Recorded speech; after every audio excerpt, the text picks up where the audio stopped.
Vamos iniciar uma aula sobre o sistema muscular ou a miologia. O prefixo mio está relacionado a músculo, tá? Os músculos são estruturas capazes de gerar movimento no corpo por meio da contração. A contração muscular nada mais é do que uma interação entre proteínas existentes dentro da célula muscular, que quando essas proteínas se relacionam, elas promovem a diminuição do comprimento do músculo, o seu chamado encurtamento, e nós apreciamos como um produto denominado de contração. Então, sempre que um músculo contrai, ele promove movimento de uma estrutura corpórea. São 3 tipos de músculos encontrados no corpo humano. Os músculos estriados esqueléticos, que são músculos de controle voluntário, então depende da nossa vontade consciente, e eles estão presos ao esqueleto de maneira geral. Os músculos estriados esqueléticos, eles têm uma contração rápida e vigorosa, geralmente, diferente de outros, né, como, por exemplo, o músculo liso. O músculo liso é um músculo de controle involuntário, não depende de nossa vontade, e a contração não é uma contração geralmente rápida e vigorosa, é uma contração mais lenta, mas é uma contração contínua. Esse músculo liso ele forma a parede das vísceras, por exemplo, a parede do estômago tem músculo liso, a parede do intestino delgado tem músculo liso, a parede do intestino grosso, que a contração lenta e constante dessa musculatura promove os movimentos conhecidos como movimentos peristálticos, né? Outras vísceras também apresentam paredes com músculo liso, como a bexiga, o ureter, o útero, a tuba uterina. Então, em geral, vísceras que conseguem movimentar algum tipo de substância, líquido, fluido, têm parede muscular lisa. E um músculo muito interessante, que é o músculo estriado, que forma o coração, o músculo estriado cardíaco, ou também chamado de miomúsculo cardio-coração. O miocárdio é um músculo estriado, uma contração constante, né? Ele tem uma frequência de contração chamada de frequência cardíaca, e esse músculo ele é capaz de promover uma pressão suficiente para que o sangue percorra pelos vasos do corpo, nutrindo os nossos tecidos. Então, esses 3 tipos de músculo, né? O estriado esquelético, o estriado cardíaco e o músculo liso. A nossa aula gira em torno agora de características do músculo estriado esquelético apenas. O músculo estriado cardíaco e liso ficará para outra oportunidade. Bom, o músculo estriado esquelético, ele, junto do sistema ósseo, é capaz de dar conformidade ao corpo, de modificar a forma daquela região. Então, o nosso braço tem um aspecto diferente da coxa, mesmo tendo ossos longos, porque a musculatura que fica no braço é muito diferente da musculatura que fica na coxa, né? Além do tecido muscular, tem a gordura que vai gerar também conformidade, forma, né, a essa região. O músculo estriado esquelético, ele é formado por células musculares. A célula muscular é uma célula longa, uma célula comprida, com vários núcleos. Então ela é chamada de célula multinucleada. E por essa célula muscular ser uma célula comprida, geralmente utiliza-se o nome de fibra muscular. Então, fibra muscular é a mesma coisa do que célula muscular. As fibras musculares, ou o termo fibra muscular, é muito mais utilizado. As fibras musculares são divididas em 3 grupos. Então, um músculo apresenta esses 3 tipos de fibras. As fibras vermelhas, que são fibras de contração lenta, as fibras brancas, que são fibras de contração rápida, e as fibras intermediárias, que podem ser diferenciadas em vermelhas ou brancas, dependendo do treinamento. Então, as pessoas já nascem com uma predisposição que a sua musculatura contenha mais fibras lentas, como no caso os maratonistas. Ou a pessoa tem uma predisposição já genética de ter mais em sua musculatura fibras rápidas, são fibras do tipo 2. E o treinamento do exercício, pelas necessidades corpóreas, fazem com que essas fibras intermediárias se diferenciem em fibras lentas ou rápidas. No geral, a contração ocorre do mesmo processo, é mais a velocidade de contração, quem fadiga e quem não fadiga. Por exemplo, uma fibra vermelha é mais resistente à fadiga do que uma fibra branca, mas essas características são características mais fisiológicas e bioquímicas do músculo. Aqui é para demonstrar que o músculo macroscópico, olhando essa parte vermelha, que a gente já vai dar um nome específico para ela, no interior dela tem filamentos de proteína que estão aqui. Então, quando você come essa parte vermelha, você busca proteína. Os filamentos de proteína, eles são filamentos deslizantes. Então, imaginem que esse filamento de proteína, que é o filamento chamado de miosina, consegue interagir com essas bolinhas em azul, que são os filamentos de actina. E quando o filamento de miosina e actina se combinam, essas extremidades em preto se aproximam, promovendo a contração muscular.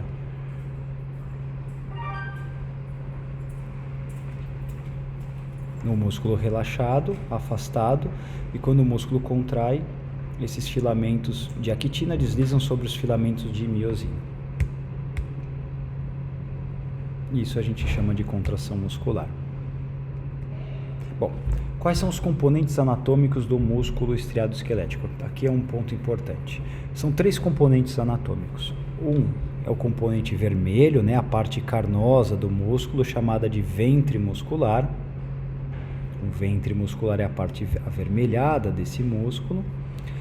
O outro componente é o componente esbranquiçado, que pode ser o tendão ou a aponeurose. E o terceiro componente é o revestimento de conjuntivo que cobre todo o músculo em si, chamado de fáscia muscular. Então vamos lá. O ventre, essa parte carnosa, é a parte do músculo que contém a actina e miosina. Significa que o ventre muscular é a parte contrátil do músculo, é a única parte do músculo estriado esquelético capaz de gerar a contração, por ter a actina e miosina no seu interior. É muito vascularizado e inervado essa região denominada de ventre muscular. Para o ventre muscular atuar e deslocar os ossos, esse ventre muscular precisa se fixar ao esqueleto. O meio de fixação do ventre muscular com o esqueleto é por meio de um conjuntivo denominado de tendão ou aponeurose. Os tendões eles são pouco vascularizados, eles são esbranquiçados, e a função do tendão ou da aponeurose é fixar o ventre ao osso. A fáscia muscular é o conjuntivo que reveste o músculo e individualiza os grupos musculares, separando um grupo muscular de outro. Vamos dar uma olhada nos outros slides. O ventre muscular, que é a parte vermelha do músculo, ele é formado por células musculares, fibras musculares. Essa fibra muscular junta com outra fibra com outra, e a reunião de várias fibras musculares forma o fascículo muscular. Então aqui nós temos uma fibra muscular com os filamentos de actina e miosina dentro, várias fibras musculares formando o fascículo muscular, e quando eu junto vários fascículos musculares eu tenho a formação do ventre muscular. Cada uma dessas partes, a fibra, o fascículo e o ventre, são revestidos por conjuntivo. Quem reveste a fibra muscular é o endomísio, o revestimento do fascículo é o perimísio e o revestimento do ventre é o epimísio. Então, endomísio, fibra, perimísio, fascículo e epimísio, o ventre. Esses conjuntivos, o endomísio, perimísio e epimísio, eles vão formar o tendão ou a aponeurose. Tendão e aponeurose são formados por colágeno e a função é prender o ventre muscular no osso. O tendão ele tem a forma achatada de uma fita ou cilíndrica. Já a aponeurose é uma lâmina grande que serve para prender músculos que têm o ventre muito extenso, como aqui a aponeurose, chamada aponeurose toracolombar. Então a única diferença de tendão e aponeurose é a sua forma. Revestindo todo o músculo, então passando por cima do tendão e do ventre, nós temos o conjuntivo de contenção, que é chamado de fáscia muscular, que a gente observa aqui, que é essa lâmina esbranquiçada, a fáscia, que reveste o músculo por fora, ela se projeta separando grupos musculares diferentes, formando os chamados compartimentos musculares.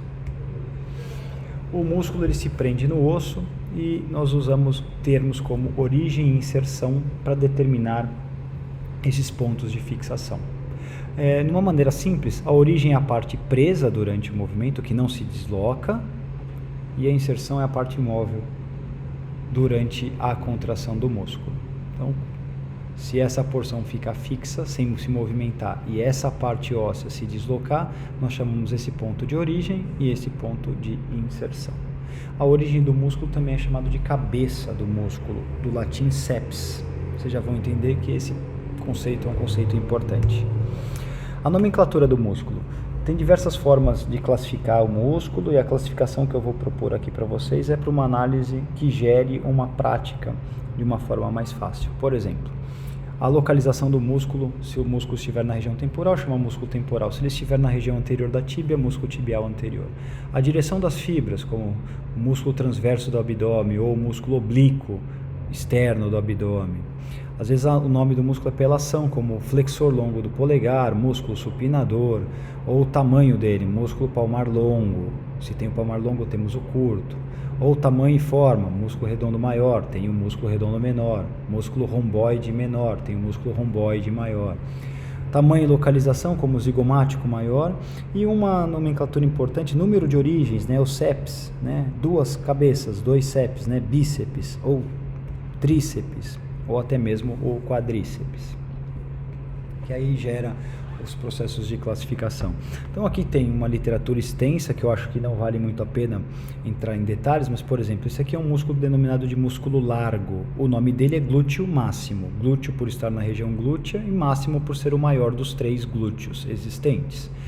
Esse músculo tem a forma de leque, mas apesar do formato, o nome dele é peitoral maior, porque está na região peitoral e é o maior dos peitorais.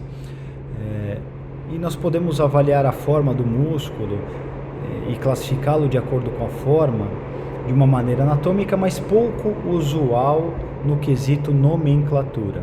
O que eu acho que é vantajoso músculos como esses músculos circulares são chamados de orbiculares, né, que orbitam, né, que circulam uma cavidade. No caso, por exemplo, o orbicular do olho, o orbicular da boca. E o que eu acho mais interessante e aplicado, que é a classificação quanto ao número de origens, lá os seps, as cabeças. Esse músculo, percebam, tem 2 pontos diferentes de origem e um ponto de inserção. Então ele é um músculo chamado de bíceps, por estar no braço, bíceps do braço. Nesse desenho nós temos uma origem aqui embaixo, escondida, coberta, uma segunda origem e uma terceira origem. No caso, esse músculo é o chamado tríceps do braço. Ou eu posso encontrar na perna uma origem, 2 origens e profundamente a terceira origem. Percebam que foram cortadas essas 2 origens superficiais, e a junção de 1, 2, 3 origens forma um músculo denominado de tríceps, no caso o tríceps sural. Sura vem de perna. Ou na parte anterior da coxa, uma origem, 2, 3 e por baixo a 4ª origem, o chamado quadríceps femoral. Número de inserções também é possível, o músculo ter uma inserção só ou um músculo ter várias inserções. A inserção é a cauda do músculo. Quando ele tem uma inserção, não tem uma nomenclatura específica. 2 inserções é um bicaudado e múltiplas inserções é um policaudado. Ou o músculo quando tem 2 ventres, um ventre, o tendão e outro ventre. Ele é um músculo chamado digástrico, gastroventre, músculo digástrico. Ou no caso, esse músculo que tem vários ventres, é um músculo denominado de poligástrico. E alguns anexos, alguns acessórios musculares. Vale destacar 2. As bolsas sinoviais são bolsas cheias de líquido sinovial que impedem atrito do tendão com a pele ou do tendão com o osso. São essas bolsas sinoviais, por exemplo, entre o deltoide e o osso, ou entre o deltoide e o acrômio. São bolsas de líquido que impedem o atrito, bolsas de líquido sinovial que impedem o atrito, e quando elas inflamam geram as chamadas bursites. E um outro anexo muscular é uma banda, né, uma faixa de tecido conjuntivo que nós encontramos em algumas regiões, principalmente no tornozelo e no punho, que permitem que vários tendões fiquem sempre próximos ao osso. No momento da contração, esses tendões não se elevam e perdem força de tração. Essas lâminas de tecido conjuntivo, como se fossem faixas, são chamadas de retináculos. Bom, esse é o conteúdo simples da aula de músculos e generalidades. Um capítulo de referência para estudar é o capítulo 4 do livro D'Angelo e Fatini, Anatomia Humana Básica. Bom estudo para vocês.